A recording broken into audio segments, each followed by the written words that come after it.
That kind of vote splitting doesn't help Clark. It hands A'ja Wilson a 5th MVP trophy without her even needing her best season to get it. Even Clark's own teammates got asked point-blank who deserves it. None of them gave Clark a clean answer. And this isn't a one-week problem. It's the latest entry in a full season of Stephanie White decisions that quietly worked against Clark's case. Who do you think truly deserves the MVP this season? Let me know down in the comments below. When Clark is disgusted. I can't even blame Caitlyn for being disgusted with the fever. Take a look at her face. This is probably after she got the news that, hey, we're gonna be promoting the MVP to the both of you guys for MVP thing. This is how it made her attitude. She wanted nothing to do with that MVP 2 campaign. Take a look at this. Take a look at her face, like MVP 2. MVP 2, what the hell? Here's what Clark's Indiana Fever teammates actually said when reporters asked them about the MVP. Ty Harris shared what it would mean for one of her teammates to win MVP. "I think they deserve it, both of them. I mean, nobody wants to be so, but hey, I'ma throw it out there." That's not a slip of the tongue. That's a backup point guard. Someone who barely factors into MVP conversations herself, introducing co-MVP as a real phrase into a media session, on purpose, out loud, in front of cameras. And it didn't stop with her. What would it mean if one of them was named MVP? I know their names are floated out there with that race. I mean, we're gonna be ecstatic. I mean, I think they deserve it, both of them. I mean, nobody wants to be cold, but hey, I'm gonna throw it out there. It's hard for them, so it'll be amazing just to have them because they definitely do deserve it. Lexi Hull got the same question days later and gave almost the identical shape of answer. "I think any of them deserve it for sure." Not Clark specifically, not even Clark first. Just any of them, lumped in with Mitchell and whoever else got mentioned in the question. Hull's been in the league long enough to know exactly what she's saying when she flattens the MVP race into a group hug. And when you put Harris and Hull next to each other, giving basically the same non-answer in the same week, that's not two players coincidentally landing on the same thought. That's a talking point that made its way around the locker room. I know one of the big discussions also out there is just MVP race. Obviously, Caitlyn, Kels. What would it mean if one of them was able to take that home? I mean, I think any of them deserve it for sure. And I think for us, like, it just shows the success of our team. I think all of them can tell you, like, they're just such big team players. They'll do whatever that we need for our team to win, and it's showing up on the stat sheet for sure. So just I'm excited for those end of season awards and just to see what they can achieve. And I think that just we'll be so happy. The city will be so happy. Our fans will be so proud. So regardless, we're proud of them. Then there's Aaliyah Boston, and this is where it gets worse, not better. Boston didn't just avoid separating Clark from the pack, she left Clark out entirely. I think in terms of MVP, it may not be in this order, but to me, it's A'ja Wilson, surprise, surprise, Olivia Miles, Kelsey Mitchell. Can I get there? Oh, my bad. Kelsey Mitchell, Paige Beckers. Those are my 4. I think you could swap, but I think Olivia Miles gets the edge just because they're the #1 team in the league. You know, they're head and shoulders, I would say, above. But yeah, I think A'ja Wilson, again, unless voters get tired, this midseason. Asked directly about the MVP race, she rattled off Kelsey Mitchell, Paige Beckers, Olivia Miles, and Wilson. 4 names. Clark's own teammate, someone who shares the floor with her every single night, could not bring herself to say Caitlyn Clark's name in an MVP context. Think about that for a second. Boston watches Clark run the offense, draw double teams, set up the exact looks that make everyone else's numbers better, and her answer to "Who's your MVP?" still skips right over her. And the players weren't operating in a vacuum here. The Fever put out actual video content built around this same idea. A hype reel with Clark and Mitchell's names side by side, branded straight up as MVP squared. 2 names, 1 graphic, equal billing. That's not fans making something out of nothing. That's the organization itself producing the content. What this accomplishes is simple, and it's not complicated math. It tells every media voter out there that it's fine to treat this as a 2-for-1 deal, that you can throw a first-place vote at Mitchell instead of Clark, and still feel like you honored the Fever's season. And that's exactly the kind of permission structure that lets Wilson walk away with a trophy without putting up the best regular season resume in the field. Let's get into the actual stat sheet, because this is where the co-MVP argument falls apart fast. Clark's full season line sits at 22.0 points, 8.3 assists, and 3.9 rebounds a night. But zoom into her last 11 games and the number jumps to 26.3 points and 9.4 assists, and she's shooting 50% from the field doing it. That's not a hot streak. That's a player peaking exactly when MVP voters are supposed to be paying attention. Season next to it. She dropped 37 on Dallas. She strung together 23 straight 20-point games. She's well above 900 points in the season. All of that is real, all of that is impressive, and none of it should get erased. But look at what category every single one of those numbers lives in. Scoring. Just scoring.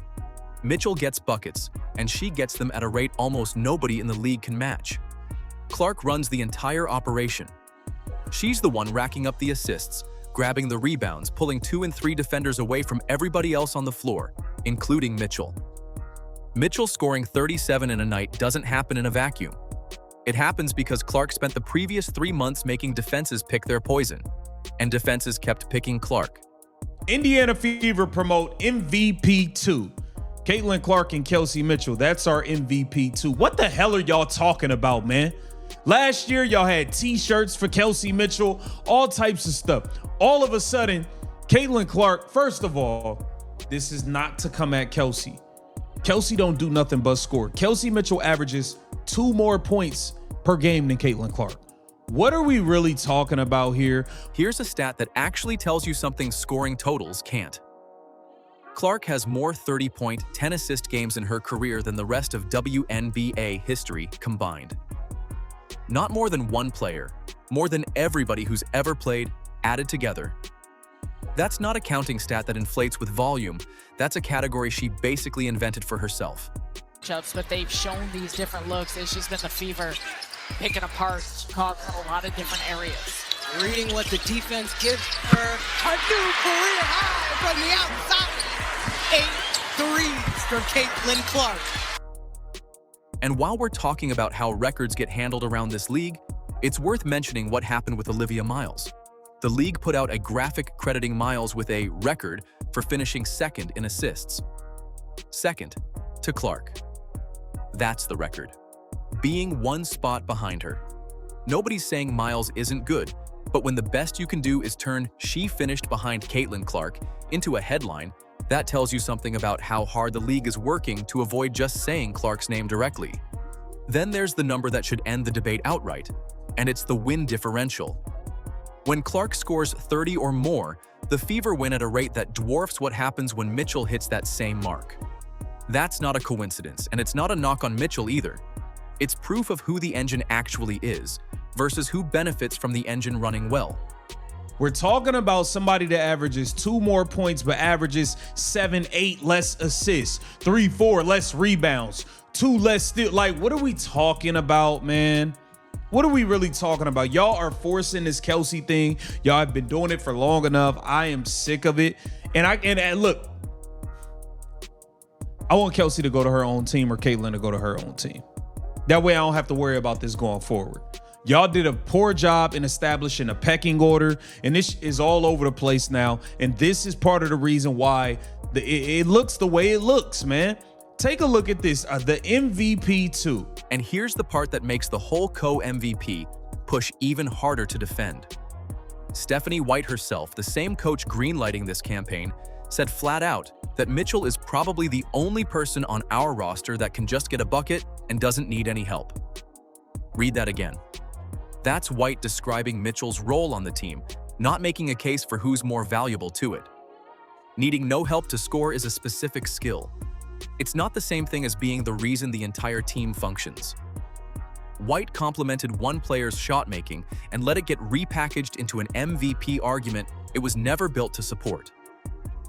This co-MVP rollout didn't happen out of nowhere.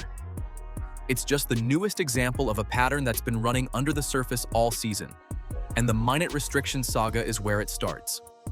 Back in July, Clark returned from a back injury against the Los Angeles Sparks, and White capped her at 16 minutes total.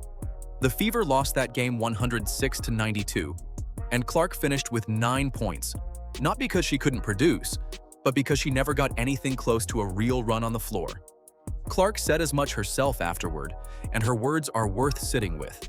She described the rotation as 3-minute spurts, in and out, and called it really, really hard to get into a flow.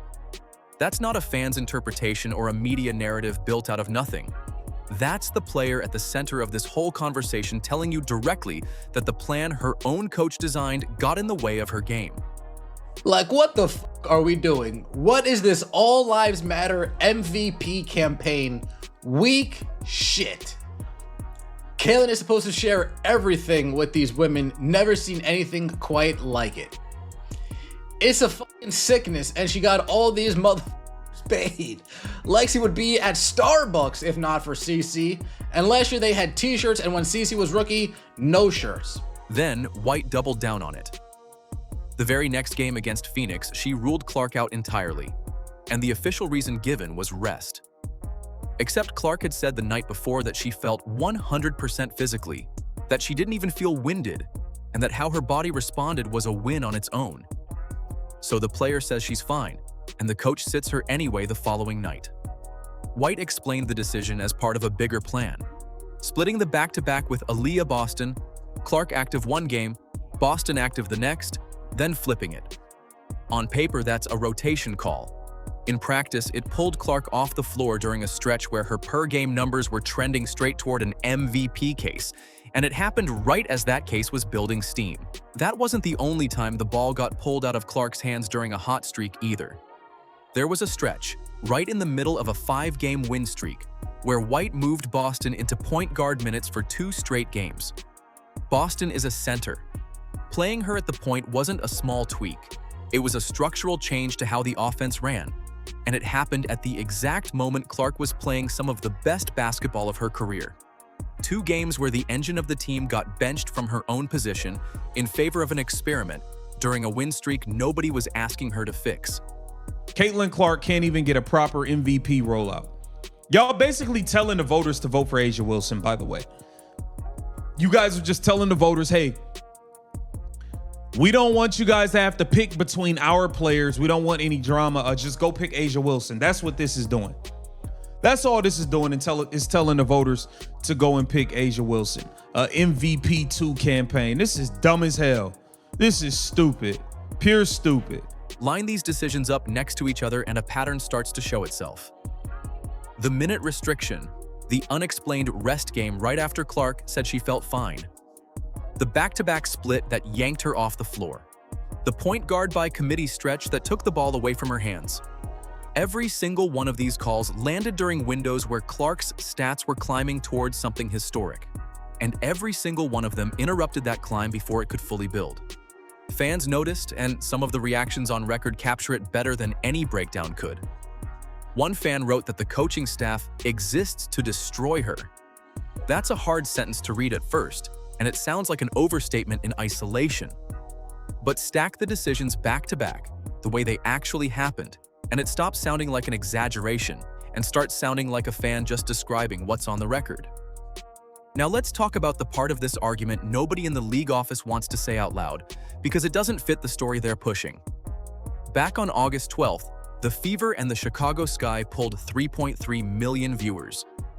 That's the most watched WNBA regular season game since 1997, the year the league opened its doors. And look at who wasn't on the floor for that game. No Angel Reese, no Paige Buchers, no Wilson anywhere near it. Just Clark against a Chicago team that's been one of the worst rosters in the league all year. Let's be serious here for a second. Can we be serious? Okay, take a look at this. This has to be the dumbest thing a team ever did. You're basically asking voters to give it to A'ja at this point. 2.7 points per game does not make up for the 5.5 assist difference per game. You probably need Kelsey Mitchell to take a pay cut next year because Aaliyah got a super max and you're in salary cap jail. And I think that Kelsey Mitchell going to go get a max elsewhere. At least I hope so, because I don't want to keep dealing with this. That number didn't happen by accident, and it didn't happen because of some matchup storyline or a rivalry angle. It happened because Caitlyn Clark was on the court against a non-playoff team, and 3.3 million people tuned in anyway. No co-star boosted that number. No second name on the marquee made a difference. That's one player, moving a number that big by herself. Compare that to what Mitchell's biggest scoring nights actually do for a broadcast. She goes for 37 against Dallas, and it's a real performance, a genuinely great one. But it doesn't move a single national ratings number. It doesn't turn into a talking point on every sports desk in the country the next morning. It's production without the pull. And there's nothing wrong with that. Most players in this league would take that trade every single day. It just isn't the same thing as what Clark does to a broadcast schedule. Kelsey Mitchell has never been recognized as a top 3 MVP ever in her career, even at the point in time of me typing this. Caitlyn was top 4 MVP in her rookie season, the #1 favorite last year and top 3 favorite this year, yet not a peep from her own team endorsing her. It's this team that makes it hard to support others when there's clear malpractice going on. CC fans are tired of being used for the benefit of others at the cost of CC's legacy. It's always been Caitlyn versus Asia. The Fever have their own agenda and has still never pushed Caitlyn Clark for MVP yet. Is that not suspicious? And this is where the actual definition of most valuable comes into play, because valuable was never supposed to mean stat sheet alone. It means value to the league, value to the franchise, value to the schedule, to the TV deal, to every negotiation the league has coming up with its broadcast partners. Nobody else on that Fever roster moves those numbers. Not Mitchell, not Boston, nobody. Clark's name on a schedule changes what a network is willing to pay for that game. Full stop. You can see the same effect off the court too. Ticket prices spike whenever Clark's team comes to town. Merchandise sales follow her, not the roster in general. Road game attendance jumps in cities that have nothing to do with Indiana, just because she's the visiting player that night. All of that traces back to one name, and it's not the name the co-MVP campaign is trying to split credit with. They pushed the co-MVP button today. That's what they've officially pushed today. They pushed the co-MVP button. And do you know what that's going to do? That's going to guarantee neither of them win MVP. So walk through the vote math for a second, because it's not complicated once you lay it out. If Fever supporters split their first place votes between Clark and Mitchell, that's 2 smaller piles instead of 1 big one. Meanwhile, Wilson's supporters aren't dividing anything. They're staying unified behind one name. Because nobody on the Aces roster is out here telling reporters that a teammate deserves it just as much as she does. That's the plain consequence of what the Fever are doing here, and it's worth saying directly. A co-MVP push doesn't lift 2 players up into the conversation.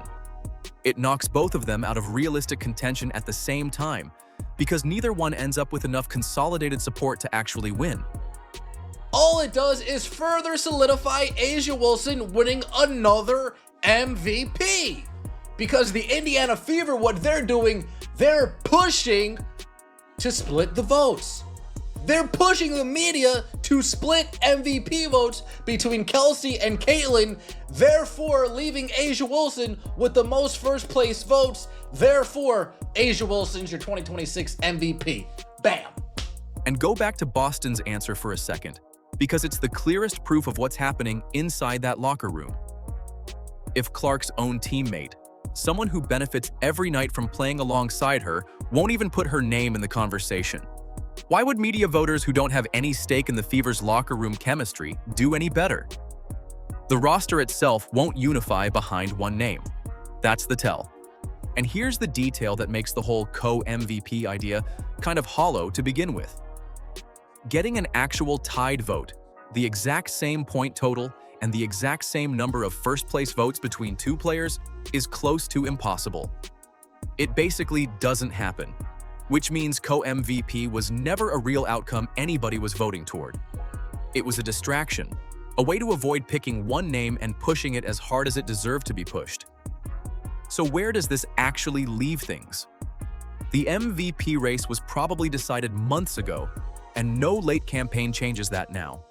But how the Fever handled this, the co-MVP branding, the players dodging Clark's name, all of it follows her into next year, into contract talks, into every conversation about whether this organization actually knows what it has. Watch for the official MVP announcement, and watch just as closely for whether the Fever front office says anything different once the votes are locked in and it's too late to matter. Who do you think truly deserves the MVP this season? Let me know down in the comments below. And don't forget to like, subscribe, and turn on all notifications as we're bringing you all the action and top stories. Click the video on the screen, and we'll see you in the next one.